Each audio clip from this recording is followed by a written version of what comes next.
Hey there, self-care warriors. Welcome back to Self-Care Haven. Today I wanted to make a video on the things that narcissistic abuse survivors learn in the aftermath of abuse. And these are things that we don't really necessarily want to learn, but unfortunately we have to learn because as a result of what we've been through, it allows us to gain wisdom from our experiences and set better boundaries in the future and engage in self-care. So the first truth that we learn is that we cannot take people at face value. When we've been with someone who chronically uses a false mask as a public persona, which very much differs from the way they treat us in private with contempt and hatred and attempts to sabotage us and attempts to belittle and diminish us, whether it's psychological, emotional, physical, financially, or spiritually, we learn that people cannot be taken at face value. So if someone's love bombing us, if someone's being overly charming, if someone is trying to maintain excessive contact with us, now we learn after narcissistic abuse that that is actually a red flag, and it's not necessarily a sign of incredible interest in us. It's a sign that there might be something off there, and that's something that we should look out for. And the second truth that we learn is that not everybody that we meet will have a conscience or the ability to empathize or the willingness to empathize with us. So if you've been through the narcissistic abuse experience, whether it was one time or multiple times, you realize that there are people who are going to be incredibly invalidating towards you. And while there is a difference between your run-of-the-mill jerk and your personality disordered narcissist, you'll learn that people with high levels of callousness and the inability to empathize are very high on that spectrum, and they're not capable of it, and they're not willing to learn how to empathize, put themselves in your shoes, or respect you in the way that you deserve to be respected, or treat you with the compassion that you fully deserve. And then the third truth that we realize is that at the end of it all, we can't rely on anyone but ourselves. Now, while it's ideal for a survivor to have a supportive, nourishing support network, and I encourage survivors to connect with each other for that validation, at the end of the day, you are the one who's going to have to pick yourself up every day. There might be incredible, beautiful, generous support from other self-care warriors and survivors around you, and that's invaluable. But at the end of the day, you are truly responsible for yourself. And you have to think about every day, what can I do in this moment that is the most loving thing for me to do? If I truly treated myself as someone who respected and loved myself, what would I do? And you learn the fourth truth, which is that victory comes in small steps. So whether you're still in a relationship with a narcissist, a sociopath, or a psychopath, or whether you've left a sociopath, psychopath, narcissist, the journey to healing is never truly over. And I know that a lot of people want that quick and easy access to just that one healing thing that they can do that can just completely get rid of all of the chaos and all of the pain and all of the hurt. But the truth is that the healing journey has no time limit, and you always have something new to learn. So in order to be fully open and receptive to healing, we have to accept the truth that healing is a multifaceted process that takes not only time and energy and effort and diverse healing modalities and our willingness to never give up. It is something that we need to go on the journey for, perhaps even for a lifetime, because there's always something new to heal and there's always something new to learn. And that's not something that should be depressing. It should be something that's exciting, because we are uncovering and unraveling so many different types of wounds that we have, both past and present, wounds that were from the narcissist and wounds that were not manufactured by the narcissist, but perhaps were brought up by the narcissist. Again, simultaneous wounding. Narcissists don't just bring up our own wounds, they also manufacture new ones. So there's so much to heal. And we learned that self-compassion is really paramount to this process of healing. Because if we are not able to forgive ourselves, if we're not able to show compassion towards ourselves, and we're constantly caught into this web of self-judgment, negative self-talk, and self-sabotage, we're continuing the abuse. And we don't often do this consciously. This is not anybody's fault. If you are suffering from toxic shame and toxic self-blame, know that that's a symptom. These are symptoms of the trauma that you've experienced. And you don't have to constantly ask yourself, why am I not over this already? Why am I still hurting? Why can't I cut contact? Or why am I not detaching the way that I should? Or why am I not healing in a certain way? Why is it that with all the knowledge and all the things that I've read up on narcissistic abuse, I'm not able to do this form of healing or perform this level of healing or feel healed? And the truth is that narcissistic abuse is not logical. It's not rational. It appeals, or should I say, it caters to those primal wounds inside of us that are very emotional. They all have to do with the part of the brain that is incredibly emotional. And I'll talk more in depth about this in my new book. But know that it is not a process that can be thought out rationally. Healing is a multifaceted process. That means that a part of your healing, a crucial part of your healing will, yes, take place by gaining more knowledge about this topic, talking with other survivors, and learning more about the tactics and learning more about this type of personality. Then there's that other part of healing, which is very subconscious. It's all about learning how to own your power and agency. It's all about learning how to heal your past wounds as well as your present wounds. It's all about reconditioning yourself, reprogramming yourself for success, and engaging in that self-care, whether it's through meditation, yoga, self-hypnosis, whether it's through EMDR, cognitive behavioral therapy, dialectical behavioral therapy, whatever ways or methods or tools that you're using for healing or wish to use for healing, remember that healing is not necessarily an entirely cognitive process. It's also about the emotions. It's also about healing the body, because the body also undergoes so much of the stress that we undergo in a toxic, abusive relationship like this. And so remember that when we're healing from narcissistic abuse, another truth that we have to accept is not only that we have to rely on ourselves, but that the more we treat ourselves with the type of honesty that we seek in others, the more likely it is that we're able to be authentic. And what I mean by this is that if we're honest about our flaws, if we're honest about our insecurities, if we're honest about what we haven't healed yet, instead of pretending that we have healed in a certain way, then we are able to address it in a more healthy way.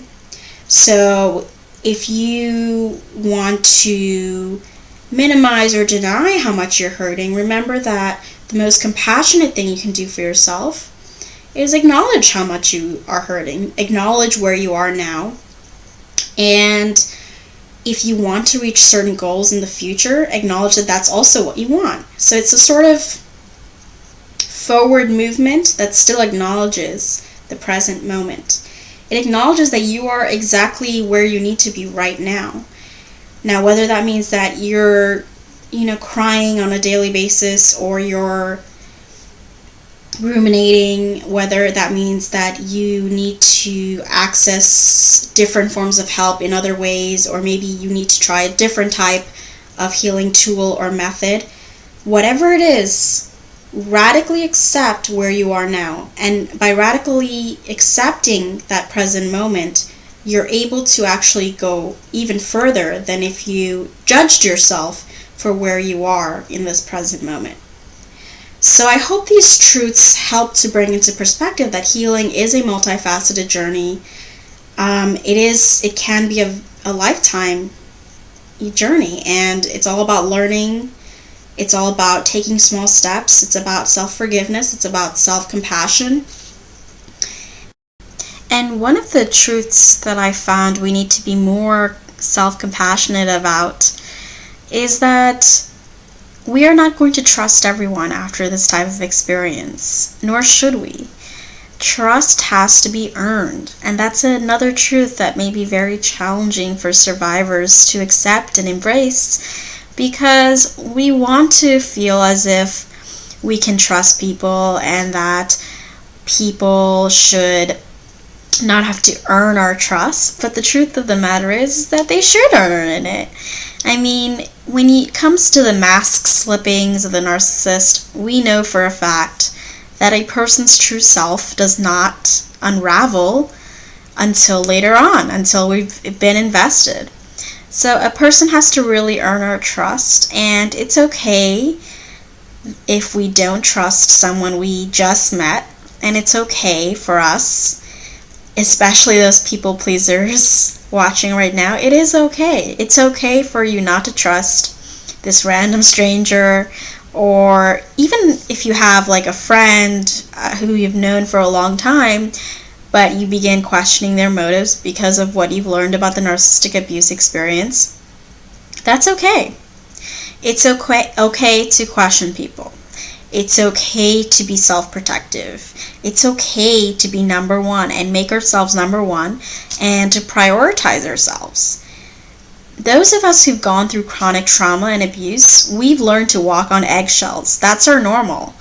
We've learned that we have to please others. We've been conditioned and programmed into thinking that we shouldn't be meeting our own needs, when in fact meeting our own needs is the first step to ever serving anyone else. And by serving someone else, I mean helping someone or showing them compassion or supporting them.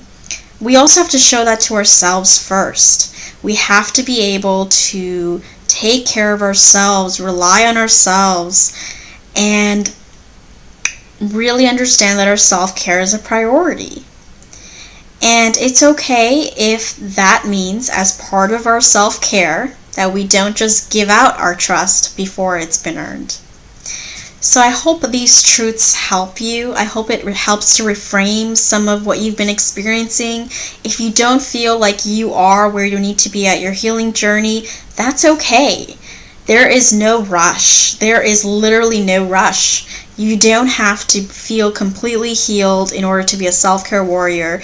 You are already a warrior. You've survived. You're surviving right now in this very moment. You're looking for help. You're receiving help. You're open and willing to change, to learn, to grow.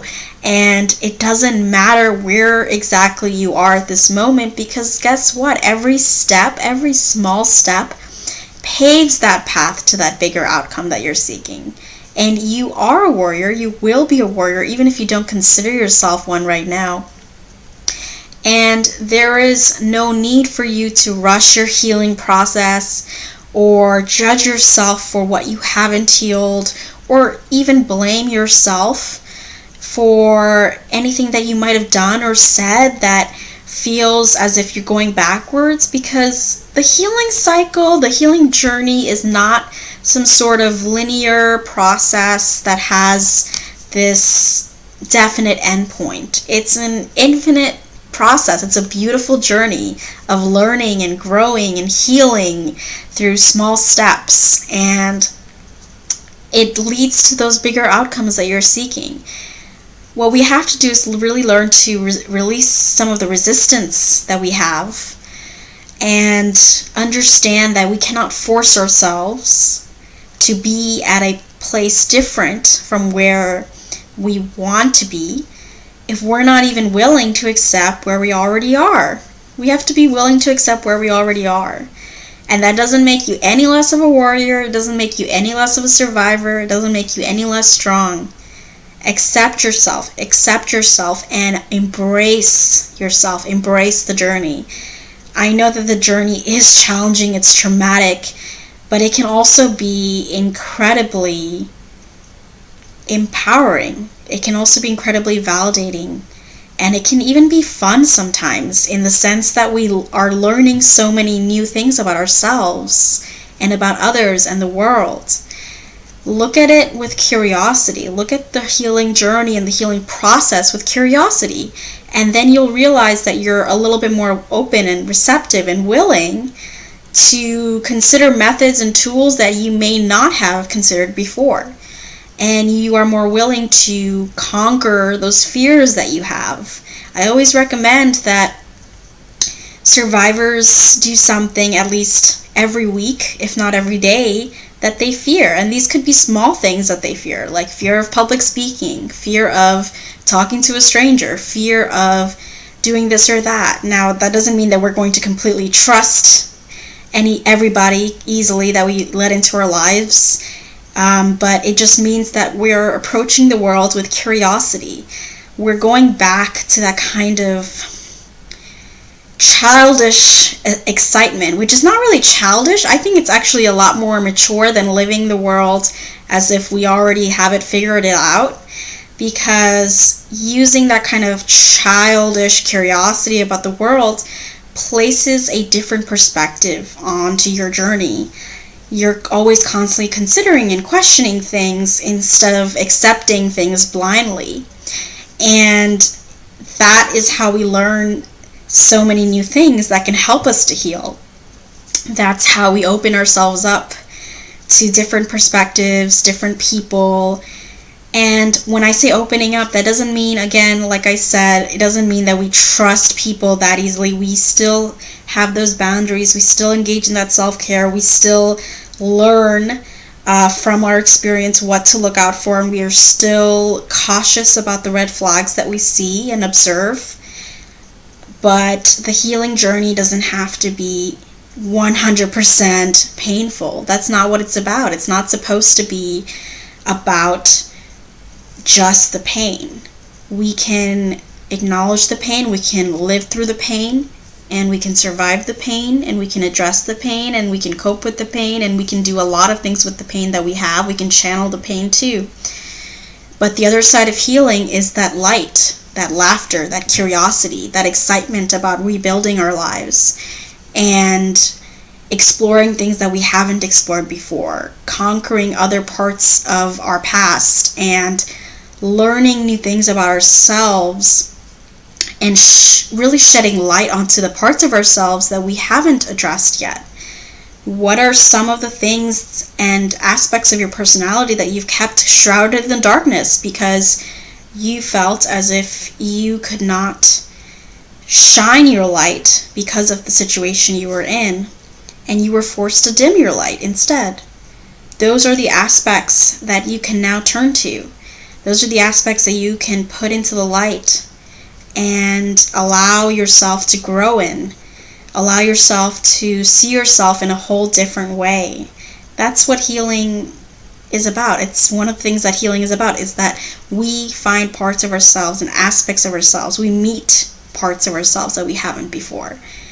And that is what is so exciting about this journey. So I encourage you to look at your healing journey not just with a sense of sadness and grief and loss, but also with a sense of curiosity. What am I learning about myself as a result of these experiences? What am I learning about the world? What other methods or tools haven't I tried yet? What are some of the things that I can do to feed and nourish my mind, my body, my spirit, my soul? And what are the parts of myself that I'm not addressing yet? What has this journey brought up for me? Get really curious and excited to learn more. And don't think of healing as some sort of torturous maze that you just have to get to the end of in order to find your destination. The destination is here. The destination is now. It's in this present moment. It's wherever you are right now. You're learning, you're growing, you're evolving. And for now, that's enough. And for now, that's exactly where you need to be. So trust yourself. That's paramount. Self-trust, self-forgiveness, and self-compassion. Those are the things that are paramount in this journey. So I hope this video helps. I hope it helps to validate you, inspire you, and I hope that we can all look at this journey with curiosity instead of judgment, and learn to be a little bit more compassionate towards ourselves every day, and learn to channel our adversity one small step at a time into victory. I'll talk to you very soon. Until then, take care.